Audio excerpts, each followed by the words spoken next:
Very excited today. We got Chris Hansen. Yes. From To Catch a Predator. Mm-hmm. That show is beyond huge. Oh, yeah. Obviously. He's been on our show a couple times. On the phone, in studio. Yep. Let's get him in here. Sure. Chris Hansen, everybody. Oh, Steve's going to get him. Oh, okay. They're doing marathons now on MSNBC. 9 to 4 in the morning. Yeah, love it. Got a little surprise for him. Hey, how are you?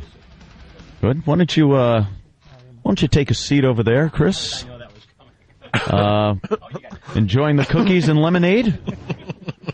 We know we had brownies at the last... Take a seat. Brownies, did you? Brownies. Exactly. So, what are you doing here? I just came to be on the Opie and Anthony show. On the Opie and Anthony show. Well, yeah. I've been here before. You've been here before. So you've done this before. No, you're supposed to say, it's not your first time. So it's not your first time. I have a few you have transcripts of things that, well, let's listen to them together and see if you recognize any of these. Is this you, Chris? I'm not going to avoid the subject. I would like to make love to you after we are done boot shopping. I have a serious fetish for boots. Do you have a fetish for boots? Is that what you were saying in this? This is like the, being put on the spot here. It's well, you did say that, didn't you? I believe that's your voice. Do we have another clip for Chris? I can't control my horny level. I want to blank your brains out. I can't help it. You know, when I read that back to that particular potential predator, there was something in the back of my mind that said, that could come back to haunt me. Oh, so you're saying you've read this back? Before. This was in reference to a 15-year-old girl.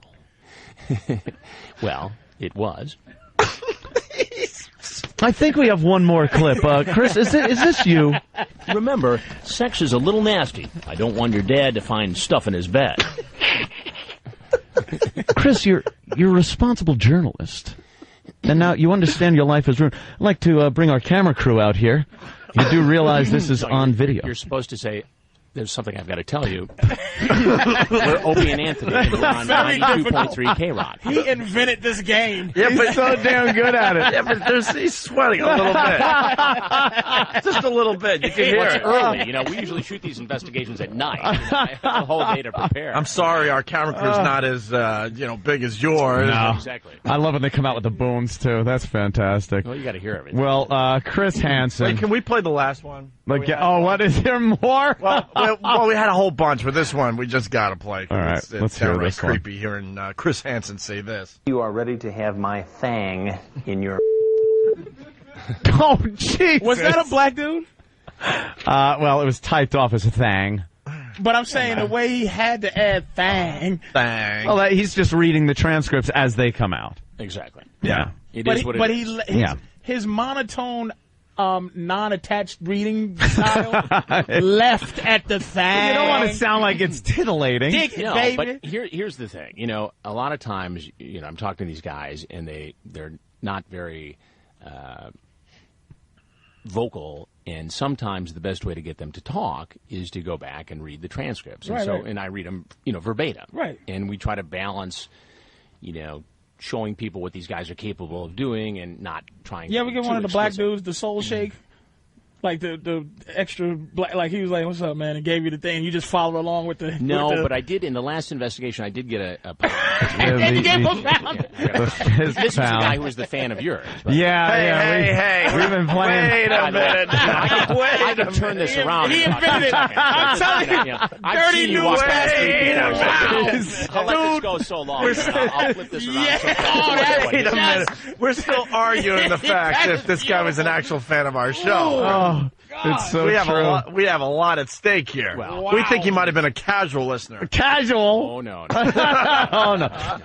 This guy came in, and he had the conversation with the on-site decoy in this most recent investigation, and she was brilliant because she could really engage these guys. So not only did we see this online grooming and this contact, we saw this play out in real time, and these guys were saying, I'm going to do this, I'm going to do that. And so this happens. And it comes time for me to walk out, and he says, "You're Chris Hansen." And I said, "How did you know that?" He goes, "I'm a religious viewer. I never miss an episode. I pull them off the internet. And before I can formulate the next question, he says, "Oh, and I heard you on Opie and Anthony. You're pretty good." And I'm like, do you get the trouble that? Yeah, don't you understand? This isn't a meet and greet. Yeah. You're pretty much screwed here. Yeah. Oh my God. Can I ask you a question, Chris? Absolutely. Why don't you? I watch the show. Matter of fact, they do marathons now, like on MSNBC. Like they used to do Yeah. Lockup. They changed it to it's Predator Night. Yeah. And I used to love Lockup. Lockup's gone. Yeah. Let's do this. Let's figure this out. The age 13, 14. All right. There's so many guys that get caught that there has to be something about that age that has to be a teetering age.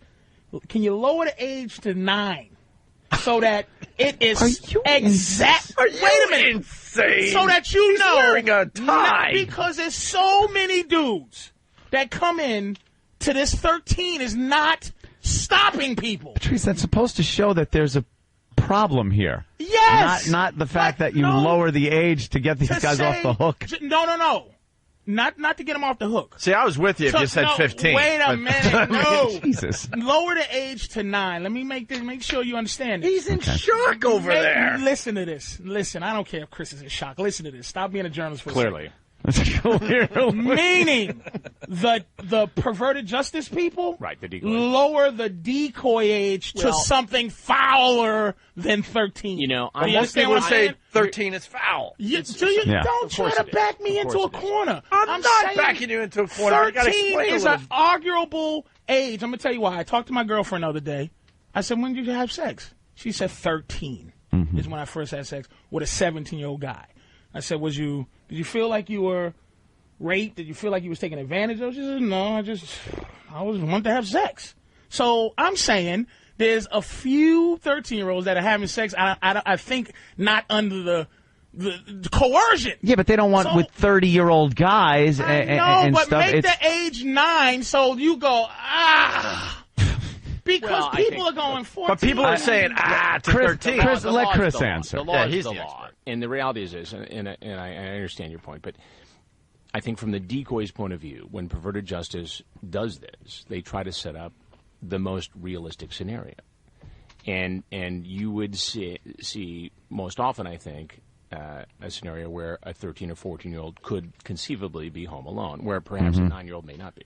And they're also trying to keep it sexy and hot. To keep it, this is what I'm saying, to keep it coming. So that if you lower it to 9, dudes that do that, you go, let's work our way from the bottom. Because 13 and 14, basically what he's saying, it's an appealing age to come for dudes to be like, 14. Well, it seems to be the age that a lot of these girls and guys, these predators, are using the computer and communicating with each other, are mostly in that age bracket. Well, I think that's the age bracket that these potential predators target, because those are kids who are online and they're curious. Right. And they're out there in the social networking sites and in the chat rooms, so naturally they become the targets. Yeah. For this type Yeah, they're going for where the targets are. Hey, That's all. Why aren't you drinking our lemonade? I Got wouldn't my coffee. drink that either. The cookies are God knows good. where the I don't know interns who got made it. that. Yeah. Exactly. We didn't poison the cookies. He's smart. Chris. He's a smart man. I haven't survived this long. Yeah. By being on the show. I saw. I've been watching spiked. MSNBC, and on the weekends, it is just. I was talking about this the other day. I don't know how it's affecting people, but it is murder weekend. It is just murder weekend. Every weekend, you could see murders and then how they catch the people, and I'm fascinated by this. And I saw one that you actually did a story on. And it was a while ago. You were adorable. You must have been very young in your younger days. It was that double jeopardy case. It was the Melignado. Oh, my God. Down in Was that the? That one is unbelievable. That was the twins you were telling me about? No, this was the one where a man... down in Louisville, Kentucky. Yeah, in Kentucky. He murdered his wife. Correct. And he had some girlfriend accomplice help him out. They photographed this murder and took some of her jewelry, did horrible things to her before they murdered her. Wait, so they murdered her assaulted and they took all sorts of pictures? Yeah, as he was having sex with her and murdering her. And they could never find these pictures or the missing jewelry, and that's what the case really hinged on with the jury. But how did they know there was pictures? pictures? Well, somebody else. The woman rolled. What happened was they tried this guy, and basically he got off. Mm-hmm. And some years later, as I recall, he sold the house, and the people came in to recarpet. Yeah, pulled up the carpet. They pulled up the carpet, and in one of the areas where there was a ventilation, they found some canisters of undeveloped film. And they developed this film, and it is photographic evidence of the actual murder. Wow. And they couldn't, it's double jeopardy, so they got him on a perjury charge. Right, they did. But 50-year perjury. He's out. Yeah, I think they tried. They got some like 8 years. Could, yeah. But he's out now, and whenever a camera approaches him, he just starts quoting gospel, and he's you're born again, so he doesn't address it. He just goes, the Lord will be my judge. And do you ever get scared of Max Cady stuff, Chris? Like, first, do you have police in there? That's what we was discussing before. Do you have people in there in case a dude goes, you mother, I'm going to knock you out right now? Oh, we have a very detailed security protocol that we have, and so it's tailored to each individual location, and whether we're doing a predator thing or whether we're doing iPod theft or ID theft and we're in West Africa, I mean, we have a team in place, so I feel pretty comfortable. Yeah. I saw that. Karate. You can fight, can't you? Well, I grew up in Detroit. He can fight. All right. He can take care of himself. That's all he needs to say. And here's another thing I like to ask, and sometimes I get a little bored watching you just catch it. Could you do something just like when the guys come up, have a 50-year-old woman answer the door, and just have the guy just go, wait a minute. Yeah, we want you bloopers. Ain't 13? We want some bloopers. It's not really a show conducive to comedy. We want bloopers. We want Benny Hill music. I don't think you can really just spin it funny. You old. Hey, I saw the Scam Show also. That was great from the Nigerian scammers. And when you get the guy running down the street, you must have known that was going to be funny. He was moving fast. But could you explain? I didn't see this. These are the guys, investigators call it the Nigerian scams. Sure. And they get you online. Hi, I'm so-and-so and so-and-so, and I need your help. I've got $38 million, but I need you to put up $10,000 to give me a bank account. And people fall for this stuff all the time. Amazing. There was a treasurer in Michigan who invested not only his own money but some county funds in this thing, thinking that it's alluring. It's like these people get drawn in these sweetheart swindles online. People are lonely. They spend time in these chat rooms, and they develop these relationships, and these other kind of predators prey on their emotions, and that wins over the intellect, and suddenly they're carving checks. But we had this guy who we had been in contact with, and I was posing as Rich Greenback. Yes, Rich Greenback. He had like money that were all money names. Yeah, it was really funny. Jimmy DeMoney. Jimmy DeMoney was one of I love it. My producer in this case, Tim Muellinger, who's a great guy, and he found this pub in London, and the ruse was that I was part owner of it, and that's where we had to have the meeting. Well, they always want to get you into their territory, but we wanted to get them into ours. So the guy comes in, and he's looking around, and we sit down, and we have the meeting. I said, look, we had a little problem with the funds transfer, but here's $500, and we'll get back later in the day. And so we're back and forth, and we meet him in different locations in London, and we look at, Rolls Royces that I'm going to buy, once the money comes in, we're sitting in it, and we're all comfy. And so finally the guy comes back, and I confront him. I lower the boom. And I said, look, I know that you're trying to rip me off, and this guy is sweating profusely. And we're in this pub, and he looks at me and says, can I get a beer? I need a little bracer to take the edge off. He starts drinking. He confronted one guy on the street and pretty much told him, I know you're trying to scam people. And the guy just turned and started running away.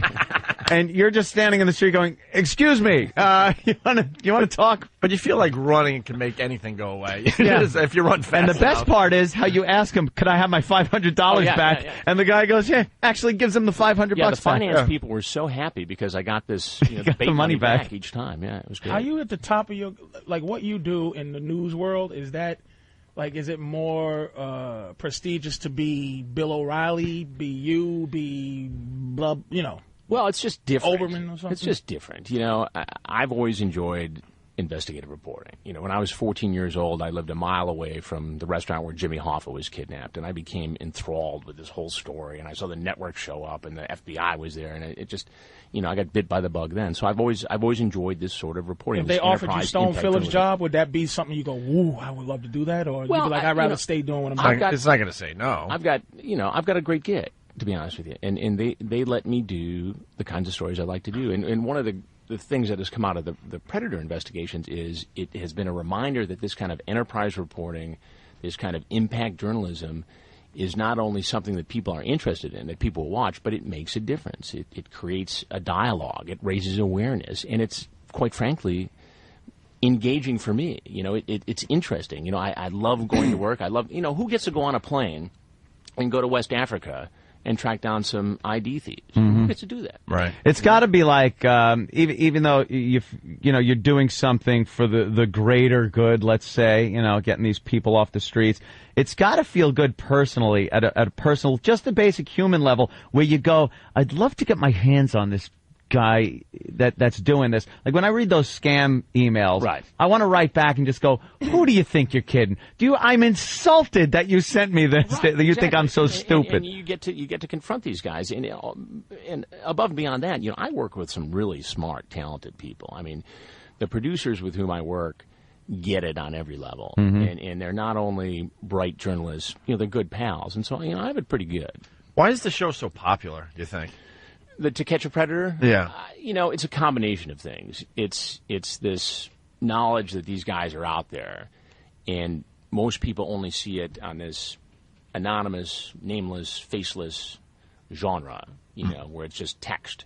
And we bring this to life. And so you see the face of this guy walk in, and he's not a guy that has the word Predator tattooed on his forehead. He looks like the guy standing next to you at the dry cleaners on Saturday morning. And I think it's surprising to people that Joe Average, would not only engage in this explicit discussion, which is in most states illegal in itself, but to walk into a stranger's home in a suburb, into a $3 million house on the Jersey Shore on the beach. The beach ones are hilarious. No big deal. The beach ones are hilarious, but the girl just sitting there just happens to have 2 beach chairs set up. Yeah. I was watching that over the weekend. I think another compelling thing about the show is the fact that you're not seeing the people in cuffs in a mug shot. Right. You're seeing it taking place as it's happening. And that was what was so compelling about the last investigation was this, Casey, our decoy, who, 18-year-old college student, theater, dance, who looks. She really looked the part. 13. It was amazing. Come on and she was really, but she was really smart. And she had the ability to engage these guys in a way that we had not seen before. And I think it was startling to people to see this real-time, live grooming process take place. After the first time, did you go, after you did it the first time, did you go, we might as well make the best of this because this will never be able to be done again? And you're like, wait a minute, every week we're getting 15 dudes to come see? I figured we'd do it, 2, maybe 3 times. And when we went to Riverside County, California, which is the first time we did our investigation and law enforcement did a parallel investigation, I really sort of thought, wow, what are the odds that we're going to have anybody walk into this house? We may come back with nothing but video of me pacing in a kitchen like the Maytag repairman. And this is the one where we had 51 guys show up. 51? Guys were running into each other. We had a Homeland Security agent. We had a teacher. We had, guys from all walks of life. Can I ask you a statistical question? Sure. We see the guys on your show. Right. How many dudes and how many teenage girls, how many times is this scenario that you playing out with Perverted Justice happening? In real life? Yeah. That's not getting caught. It's impossible to tell because of the nature of the Internet. The Justice Department really doesn't have good figures on this. I mean, they can tell you how many murders take place in any given city. They can tell you the recidivism rate for any given crime. But you can't track this stuff. We know anecdotally that we can go into any city in America and have this happen. But in terms of how often it really happens, nobody really knows. I mean, that's the nature of the Internet. And you keep it at the letter of the law. Like earlier, you go, hey, it's the law. Now, is there something where you ever discuss in your own mind or to people like where you go, okay, here's the age? Because there's a lot of Indian dudes on your show, and they're shocked. And I do stand up, and I talk to Indian dudes, and the age is something ridiculous over there where they're from, and they go, what? 14? That's old. Well, I think that the people who come into the house reflect the population of the city we're in, and the professions. If we're near a military base, we'll see more military guys. If we're near Silicon I know Valley, what you're doing now. I'm not making it a racial question. No, but there's no making it a law like a racial issue. A moral, like say there's no law. Right. There's no standard of law and an age that you just make up and decide. But in this country, the law is the law. The law is the law in the state you're in, and then you send out a 16-year-old thing. And guys are coming out to see a 16-year-old, but the law is 17 where you are. So are you going to have the same outrage or the same disgust that the dude that's doing the 16-year-old I think that the protocol for perverted justice decoys is that they wouldn't even set up that scenario because it would be it wouldn't be illegal. It wouldn't be No, I mean like if 16 was a little marginal call right there. I think California's like 16. Let's go to Mike in Jersey. This comes up a lot. Mike, go ahead. We got Chris Hansen on our show. How you doing, guys? Notice how he said "shut up." Yeah. Did you notice that? All right. What's your question? Well, I think it's entrapment. I think it's wrong. I mean, I don't think he mean. Dude, calm down for a second. Wait a minute. I don't think he meant set up as in setting them up. I think he meant the scenario, and because cameras, police, things have to be set up, houses, so he's not saying he's trying to entrap the people. He's saying the scenario, he's not going to set up a 16-year-old scenario. I know the guys are scumbags, but it's still entrapment. You must get that a lot. Yeah, here's entrapment. Here's why it's not, and it's because when the perverted justice decoys go into the chat rooms, they simply have a profile which includes a picture that's unmistakably underage, and they sit and wait. They never make the first move. It's always the potential predator who makes the first move. And isn't it the intent that is the crime? That's why a lot of people say, well, I was role-playing. Right. It varies from state to state, the laws do, but in a lot of states, the online solicitation in and of itself could constitute a felony. Regardless of who's on the other end. Well, if it's somebody who they believe is underage. I mean, the police do sting operations all the time, and the decoy is not always, a 12 or 13-year-old kid. Sure. But that's how these people are called. Right. Hey, we're running out of time here. We want to promote the you're doing something on Dateline there, Chris? Tonight at 10 Eastern, we are doing an investigation into iPod theft. And we didn't realize what a problem this was until one of our senior producers' sons had his iPod stolen. So we decided to go out and see if we could track these things and who was taking them. So we bought about 20 iPods, and we inserted into the package software. So whoever ended up with this thing would register with Apple and register with us. So then we had this 32-foot RV, right, and it's outfitted like a Predator house, hidden cameras and everything. And it's got a banner on the side saying music giveaway. And so when we'd identify where one of these things was, we'd pull up, and the producer would get out with balloons and a camera crew, a la Prize Patrol, knock on the door and say, you're eligible for this free music giveaway, this music download card. They'd come into the RV, and I'm sitting there, and I'd sit down, and I'd ask them, where'd you get it? Best Buy, Circuit City, cash or credit card, right? What kind of music do you have on it? And for 20 minutes, go on. I'd say, there's a video I want you to see. And, of course, there's a monitor up there. And in the video is, in some cases, of them stealing the actual iPod. And it goes back around to the question, should Apple do more? Could it do more? What's the responsibility to track these things, given the fact that, this eye-jacking, right, as it's called, is epidemic. Know what I'm thinking? So the guy goes into the RV, he sees you like, oh no, I didn't touch her. And then it's like, oh, he got me because I stole an iPod. He's like, they see you like, no, man, look, I'm not trying to say that iPod theft is the same as yeah, but as soon as they see you, though, they're they're in a panic, like, oh no. People would come in and say, hey, you look like that Chris Hansen guy. I said, I get that all the time. I get that all the time. They're pretty much relieved that you got him for an iPod freaking theft instead of the other one. It's really a fun. It sounds like cool. lot of, and also you got a book out there, right? Absolutely. It's on the whole Predator issue, the enemy already in your home, and I took all these experiences that that I've had, and looking in the eyes of some 300 of these guys, and talking to some of the experts in this field, and distill this information for parents to help keep their kids safe online. It's called To Catch a Predator: Protecting Your Kids from Online Enemies Already in Your Home. Before we go, though, I got to ask you if you're allowed to talk about the lawsuit at all that's against the network. Look, I can tell you this. I'm a little limited because the lawsuit's actually been filed, but the lawyers have gone through the claims. They're without merit, and NBC is going to defend itself vigorously. Mm-hmm. Anybody can file a lawsuit, and they don't have to verify the things that are in it. It's a guy that apparently took his life because he was caught in one of the... the DA. Yeah. I was actually, I ain't gonna lie to you. The DA. I was like, good for you.